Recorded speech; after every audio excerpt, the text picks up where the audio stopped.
ومن اظلم ممن افترى علی اللہ کذبا، اس سے بڑھ کر ظالم کون ہوگا جس نے اللہ پر کوئی بات گھڑ کر منسوب کر دی، نمبر ایک۔ اور نمبر دو، او قال اوحی الی ولم یوحى الی شیء، اسی طرح اس شخص سے بڑھ کر ظالم کون ہوگا جو یہ کہے کہ مجھ پر وحی کی گئی ہے جبکہ اس پر کوئی وحی نہ کی گئی ہو۔ یعنی یہ دونوں باتیں برابر کے گناہ ہیں شناعت کے اعتبار سے، اللہ کی طرف کوئی شے منسوب کر دینا یا یہ کہنا کہ مجھ پر کوئی شے وحی کی گئی ہے، یہ دونوں باتیں برابر کی ہیں۔ تو ذرا سوچو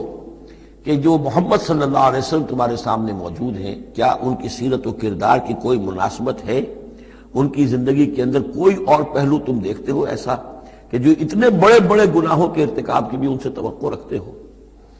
وَلَوْ تَرَىٰ إِذِ الظَّالِمُونَ فِي غَمَرَاتِ أَوْ وَمَنْ قَالَ سَأُنزِلُ مِثْلَ مَا أَنزَلَ اللَّهُ، ایک اور تیسری بات ہے جو یہ کہے کہ میں بھی اتار سکتا ہوں جیسا کہ اللہ نے اتارا ہے، حالانکہ اس کا جیسا کہ قرآن مجید میں بار بار چیلنج آیا ہے،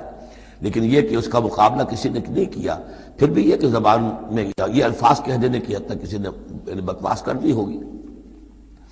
وَلَوْ تَرَىٰ إِذِ الظَّالِمُونَ فِي غَمَرَاتِ الْمَوْتِ، اور کاش کہ تم دیکھ سکتے جبکہ یہ ظالم موت کی سختیوں میں ہوں گے، نزع کے عالم میں ہوں گے، وَالْمَلَائِكَةُ بَاسِطُو أَيْدِيهِمْ، اور فرشتے اپنے ہاتھ آگے بڑھا رہے ہوں گے، اخرجوا انفسکم، نکالو اپنی جانیں، الیوم تجزون عذاب الہون بما کنتم تقولون علی اللہ غیر الحق، آج تمہیں نہایت اہانت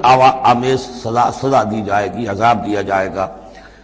بسبب اس کے جو تم کہتے رہے تھے اللہ کی طرف منسوب کر کے ناحق باتیں، وکنتم عن آیاتہ تستکبرون، اور تم اللہ تعالیٰ کی آیات سے استکبار کر کے اعراض کرتے رہے تھے۔